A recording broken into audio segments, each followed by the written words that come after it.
बहुत chicken neck की बात होती है, आज उसके बारे में भी बताएंगे। तो साहब मालदा में 7 जुडिशियल ऑफिसर, 7 जजेस, जूनियर जजेस, जिसमें 3 महिलाएं थी और एक के साथ बच्चा था। इनके साथ बीडीओ था, इनके साथ डिप्टी एसपी थे, सीओ साहब थे, पुलिस वाले थे, और ये पता चला कि 425 वोट कटा है और उनको घेर लिया गया।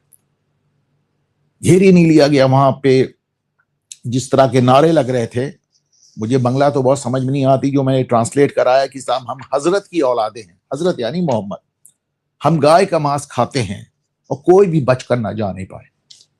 एक बकदम गाड़ी पे खड़े होके माइक लेकर वहां पे कई जगह माइक, कई जगह लाउड स्पीकर लगे थे। एक वीडियो जो मेरे पास है वो भी देखिए आप।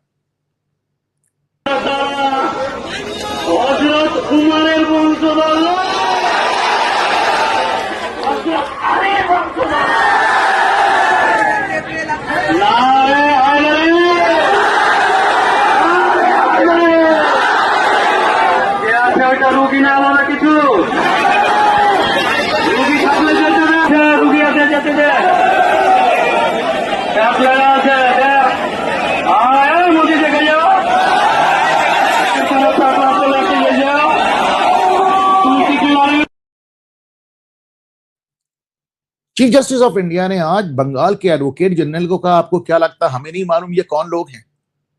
आप हमें कहने पे विवश कर रहे हैं, हमें खूब मालूम है ये कौन लोग हैं। उन्होंने कहा कि रात को 2 बजे तक मैं अपने अधिकारियों को बचाने का प्रयास करता रहा। उन्होंने बताया कि chief justice Calcutta high court के जो थे, उनको ये न्यायिक अधिकारियों ने चीफ जस्टिस को फोन किया, सीनियर जज को फोन किया, तो दोनों मिलकर चीफ सेक्रेटरी को कॉल कर रहे थे। चीफ सेक्रेटरी उपलब्ध नहीं थी। होम सेक्रेटरी, डीजीपी को कॉल कर रहे हैं, होम सेक्रेटरी, कोई उपलब्धि नहीं है। कमाल है। और ये नए अधिकारी जिनको चुनाव आयोग ने लगाया है, ममता क्या कह रही है, हमसे क्या मतलब, हमसे क्या मतलब, चुनाव आयोग करा रहा है चुनाव आयोग जाने लॉ एंड ऑर्डर। तो जब ममता खुद ही कह रही है हमसे नहीं मतलब, तो भगाओ ना इनको यार, भगाओ इनको, लगाओ। एक आज तो सुप्रीम कोर्ट ने भी कह दिया कि एकदम fit case for president rule. उसके बाद वहां पर किसी तरह से बड़ी मुश्किल से चीफ जस्टिस कहते हैं मैं रात को 2 बजे तक फोन पर रहा, किसी तरह हम लोगों ने वहां सीआरपीएफ भेजी। सीआरपीएफ गई। सीआरपीएफ जब उनको लेकर निकलने लगी तो एक वीडियो और मैं देख रहा था जो मेरे पास इस समय है नहीं, उनको निकलते समय डंडे और पत्थर मारे गए, पता ये सीआरपीएफ और अधिकारियों को, और भागती हुई गाड़ियों पर पथरा हुआ। Have a look.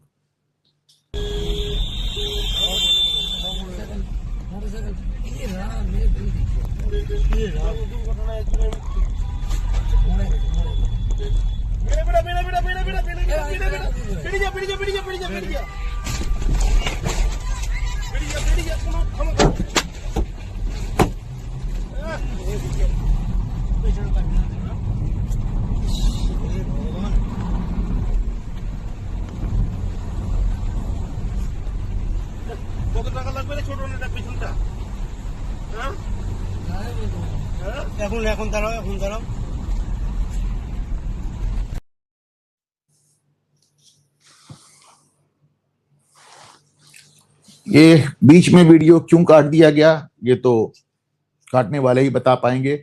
मैं आपको दिखाना चाहता हूं, अगर हो सके तो उतना हिस्सा काट कर ही दिखा दे, चूंकि आपने अपनी मर्जी से काट दिया है तो उतना हिस्सा काट के दिखा दे जहां गाड़ियां टूट गई हैं, शीशे टूट गए हैं, प्लीज।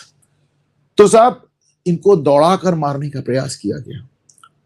मालदा है कहां, पहले आप इसको समझो। और आज मैं आपको यह भी बताऊंगा कि किस तरह जो पश्चिम बंगाल, मैंने कहा ना ये देश की आने वाली तस्वीर है।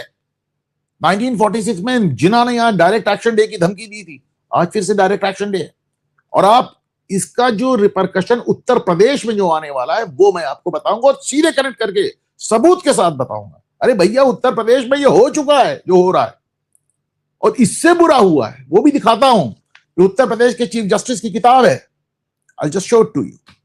तो पहले आप मालदा का मैप देखिए, मालदा का मैप समझें आप कहां है, और मैं फिर कहूंगा वो वीडियो का अंतिम हिस्सा हो सके तो दिखा दे। ये मालदा का जो मैप है ये नॉर्थ बंगाल और साउथ बंगाल को कनेक्ट करता है। ऊपर जो पतला सा रास्ता आपको नजर आ रहा है वो सिलीगुड़ी कॉरिडोर है, जिसको चिकन नेक कहा जाता है। और ये जो मालदा है यहाँ फरक्का डैम है, और ये पूरी तरह एक तरह मुस्लिम इलाका हो गया जहां 70%, 75%, 80%, भगवान जाने कितने परसेंट, क्योंकि इतने ढेर सारे वहां पे बांग्लादेशी घुस आए हैं। दाहिने हाथ पे बांग्लादेश है, बाएं हाथ पे झारखंड है। कुछ समझ में नहीं आता कि साहब कितने परसेंट मुस्लिम हैं। सही पूछे तो आगे वाला चिकन नेक बाद में आएगा, पहले इस चिकन नेक को देखें आप। इसी के भरोसे शर्जील इमाम कह रहा था कि साहब हम कब्जा कर सकते हैं, इसी के भरोसे से मालूम ये पूरा रास्ता मुस्लिम डोमिनेटेड हो गया है।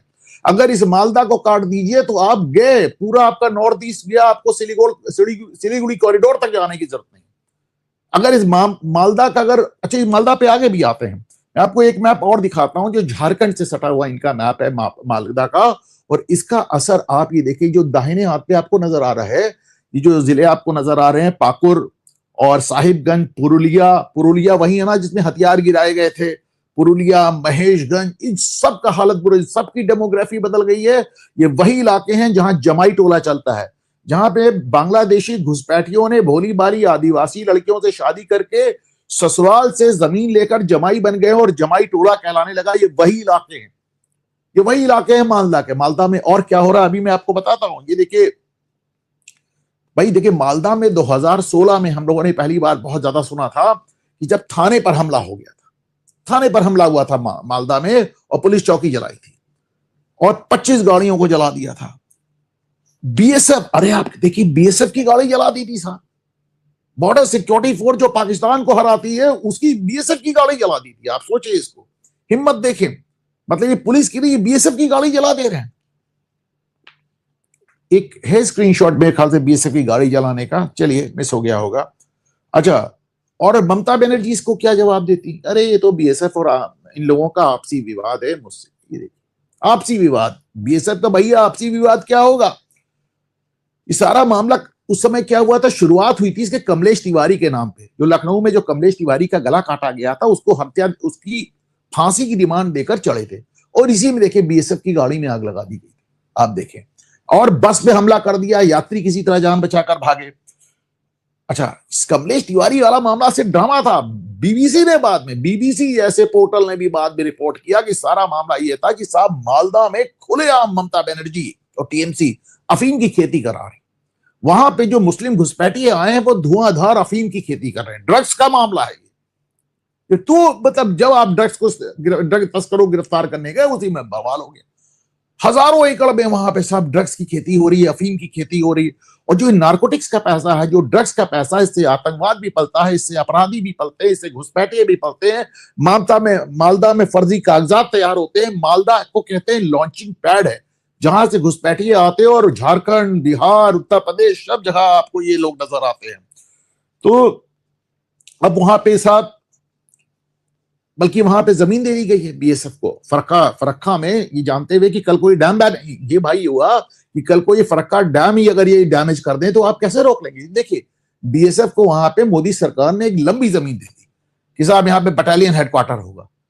देखिए तो बीएसएफ पे हमला कर रहे हैं भाई। 1 लाख आदमी इकट्ठा हुआ था 2016 में, 1 लाख। इस बार ही पता नहीं कितना था, 14 लोगों को गिरफ्तार किया। आप 1 लाख लोगों को गिरफ्तार कर सकते हैं क्या? कोई पुलिस है, कोई आर्मी, आप किसी 1 लाख लोगों को कैसे गिरफ्तार करेंगे? ये आने वाले दिन के भारत की तस्वीर है। आने वाले दिनों में भारत में यही होगा। अभी उत्तर प्रदेश में देखता हूं, रामपुर मुस्लिम बाहुल, मुरादाबाद मुस्लिम बाहुल, मेरठ मुस्लिम बाहुल, संभल मुस्लिम बाहुल, कितने जिले। अब ये देश की आने वाली, देखिए जो 1946 में जो हुआ था वो तस्वीर आपने आज देखी, और जो यहां हुआ है वो तस्वीर आप आगे पूरे देश में देखेंगे। मैं दावा कर रहा हूं, मैं गारंटी दे रहा हूं। अच्छा, इसमें देखिए कि अरे सीआरपीएफ को लगातार ममता प्रवोक कर रही है, ऐसा नहीं हर जगह प्रवोक कर रही है।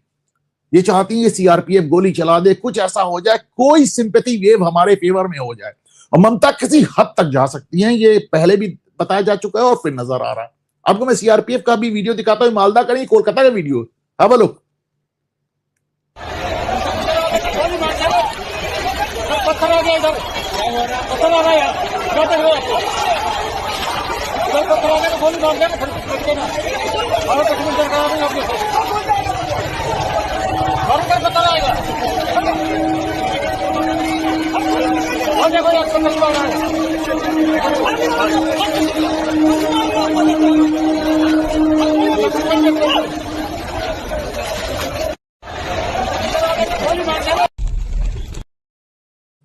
बीएसएफ मतलब सीधे सीआरपीएफ को कहना पड़ रहा, पत्थर चलाओगे तो गोली मार देंगे। वो किसी भी तरह चाहते हैं कि सीआरपीएफ गोली चला दे, सेंट्रल फोर्सेस गोली चला दे उनको। ममता किसी की बलि देने को तैयार है, ममता पूरा देश जलाने को तैयार है अपनी सत्ता बचाने के लिए। आपको समझना पड़ेगा कि एक नॉर्मल साधारण हालात नहीं है ये मध्य प्रदेश का चुनाव नहीं है, राजस्थान का चुनाव नहीं है। आप अशोक गहलोत से नहीं लड़ रहे हैं। आप समझिए इस बात को कि ममता एक पूरे देश को उन्होंने कहा था कि CAA लागू होगा तो देश में गृह युद्ध हो जाएगा, हो गया। वक्फ कानून लागू होगा तो खून की नदियां बह जाएंगी, लागू हो गई। SIR होगा तो गृह युद्ध हो जाएगा, हो गया। SIR भी लागू हो गया। तो अब जब इतनी बार कह चुकी गृह युद्ध होगा तो ममता को भी तो अपनी जबान रखनी है ना। वो गृह युद्ध कर रहे हैं।